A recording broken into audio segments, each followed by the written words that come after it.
Hello, जय हिंद। स्वागत है आपका हमारे यूट्यूब चैनल पे।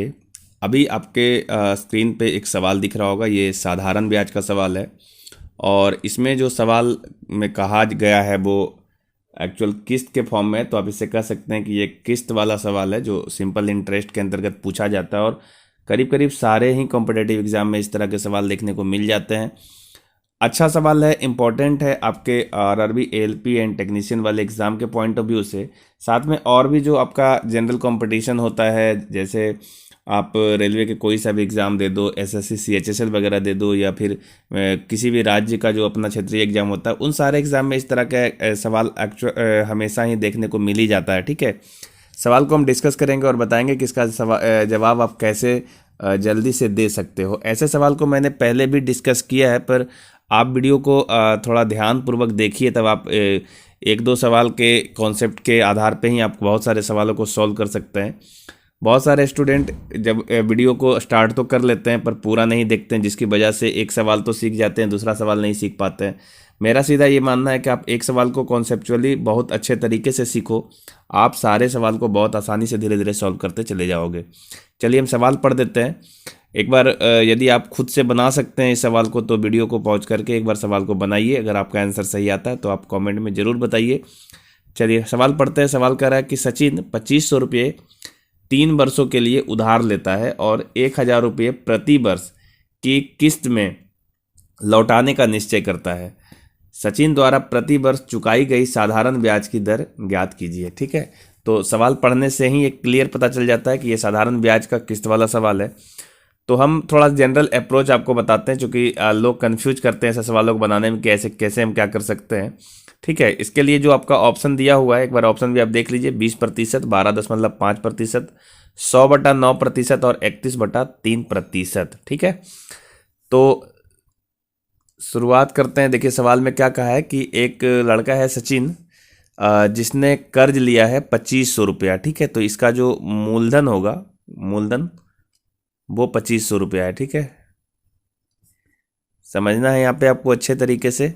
कितना पैसा लिया है? 2500 रुपया। ठीक है, देखिए इसको बनाने का तो हम तुरंत बना करके आपको कर दे काम, लेकिन आपको एक्चुअली समझना है कॉन्सेप्ट को। मैं क्या कर रहा हूँ कि जब तक आप समझेंगे इन चीज़ों को कि आखिर ऐसा क्यों किया गया, तब तक आप सवाल बनाएंगे कैसे। आपका ऐसा थोड़ी कि एकदम एक ही सवाल आया, यही सवाल आपको एग्जैक्ट पूछ देगा। आपको डाटा चेंज करेगा, इससे रिलेटेड कुछ सवाल पूछेगा, तो आप न इसके कॉन्सेप्ट को पकड़ने की कोशिश कीजिए। ठीक है, 2500 रुपया का कर्ज लिया और इसको जो चुका रहा है वो कह रहा है 3 किस्त में चुका रहा है। 3 साल के लिए लिया है और 3 किस्त में इसको चुका रहा है, मतलब साल साल में किस्त दे रहा है।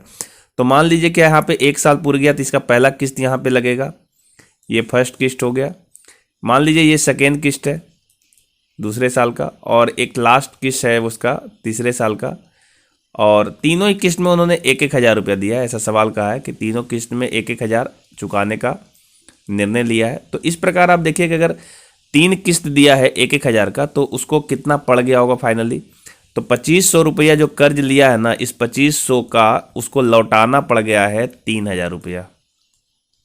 समझ रहे होंगे चीज़ों को। 2500 रुपया का कर्ज लिया और उसको लौटाना पड़ गया है 3000 रुपया, यानी 3000 रुपया मिश्रधन हो गया। डैट मीन्स ये कि इसको 500 रुपया एक्स्ट्रा लौटाना पड़ा। ठीक है, कितना एक्स्ट्रा लौटाया है? 500 रुपया। तो जो साधारण ब्याज है ना टोटल 3 साल का, वो 500 रुपया है। जो एक्स्ट्रा पैसा होता है उसी को तो हम ब्याज कहते हैं।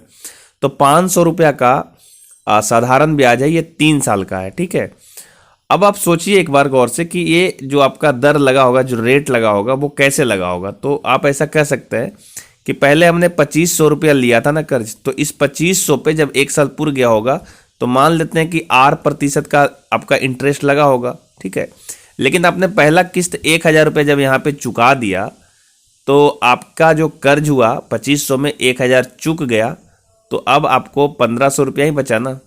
तो अब जो है ना 1500 रुपया ही बचा है, और इसी 1500 रुपये पे अब आपका इंटरेस्ट लगेगा, वो फिर 8% ही लगेगा। ठीक है, तो अब 1500 का 8% लगेगा। ठीक है, उसके बाद आपने जैसे दूसरा किस्त यहाँ पे पे कर दिया 1000 रुपया, फिर आपने पे कर दिया, तो 1500 रुपया पे चल रहा था और 1000 फिर पे कर दिया, तो अब आपको 500 रुपया ही तो बचा कर्ज के रूप में, है ना।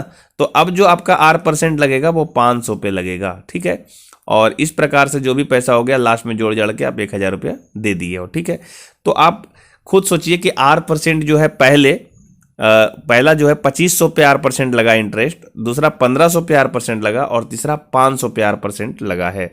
ठीक है, देखिए हम क्या कहना चाह रहे हैं कि जो आपका टोटल साधारण ब्याज हुआ है, ठीक है, टोटल साधारण ब्याज जो है SI, वो एक्चुअल में है तो 500 रुपया, और ये 500 कैसे कैसे आया होगा जोड़ के, तो वो आया है पहले 2500 का R% इंटरेस्ट लगा, पहला जो आपका ब्याज आया होगा 2500 पे आया होगा, और फिर 1000 चुका दिया ना, तो 1000 चुकाने के बाद 1500 रुपया ही तो बचा। अब इसका R% लग जाएगा, ठीक है, जो पैसा आप लौटा दोगे उस पर थोड़ी ना इंटरेस्ट लगेगा।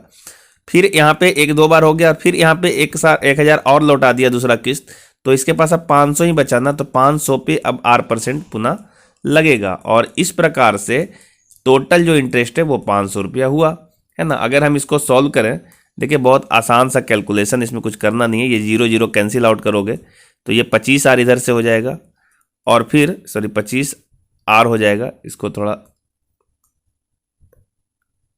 सही से लिख दे रहे हैं, 25R हो जाएगा, ठीक है, और फिर प्लस यहाँ से ये दोनों जीरो कटेगा तो ये आपका 15R हो जाएगा, और फिर यहाँ से ये दोनों जीरो कट जाएगा तो ये आपका 5R हो जाएगा, है ना। और इस प्रकार से जो वैल्यू मिला है ये वैल्यू आपको मिल जाएगा 500, ठीक है।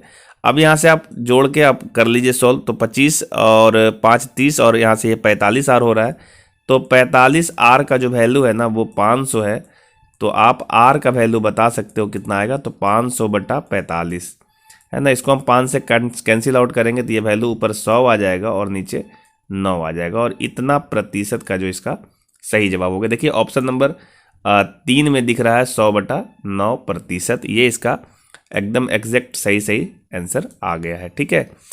तो ये थोड़ा सा कॉन्सेप्ट था, आपको समझाने के लिए हम थोड़ा लंबा करते हैं कि आप कॉन्सेप्ट को समझिए। मेरा बिल्कुल ये मोटिव नहीं है कि आपको डिटेल से बताया जाए, डिटेल बताने का बस ये मोटिव है कि आपको कॉन्सेप्ट सिखाया जाए। चूँकि यूट्यूब वगैरह पे क्या है कि वीडियोज़ तो बहुत सारे आ रहे हैं, बहुत सारा लोग शॉर्टकट अपनाने की कोशिश कर रहा है, पर हमारी बातों को ध्यानपूर्वक समझिए। किसी भी कॉम्पिटिटिव एग्ज़ाम के लिए ना शॉर्टकट काम नहीं आता है, कॉन्सेप्ट काम आता है। अगर कॉन्सेप्ट आता है तो आप उन सवालों को आराम से जल्दी से और समय बचाते हुए आप बना ही लोगे, इसमें कोई बहुत बड़ी बात नहीं है। लेकिन यदि आप कॉन्सेप्ट ही नहीं समझोगे तो आप सिर्फ बस बना लोगे, एक सवाल सीख जाओगे तो अगला सवाल तो आपको फंसाएगा ही, है ना। कंपटीशन थोड़ा ज़्यादा है, आप समझ रहे हो इस चीज़ को। आपको सारे सवाल को अच्छे से अटेम्प्ट करके आना है, तब जा करके आपका एक अच्छा स्कोर होता है और आपका सिलेक्शन होता है। तो आप थोड़ा भ्रम से बाहर आओ और कोशिश करो कि हम कॉन्सेप्ट सीखें, जो थोड़ा सा आपका दिक्कत है वो सब सीखते चले जाओ, तो धीरे धीरे करके आपका बिल्कुल मैथ्स रीजनिंग सब आपका अच्छा हो जाता है, ठीक है। यदि आप चैनल पे नए हैं तो चैनल को सब्सक्राइब कर लीजिए और अपने फ्रेंड सर्कल में शेयर कर दीजिए, ताकि और बच्चों का जो सवाल है, चूँकि हमारा जो ये चैनल है वो सिर्फ इस मेथड पे ही काम कर रहा है, सिर्फ यही पर्पस है कि जो भी आपका सवाल है, जो आपको प्रैक्टिस में आपको दिक्कत दे रहा है, आपको कोई हेल्प नहीं कर रहा है, तो आप दिए हुए व्हाट्सएप नंबर पे आप भेज दीजिए।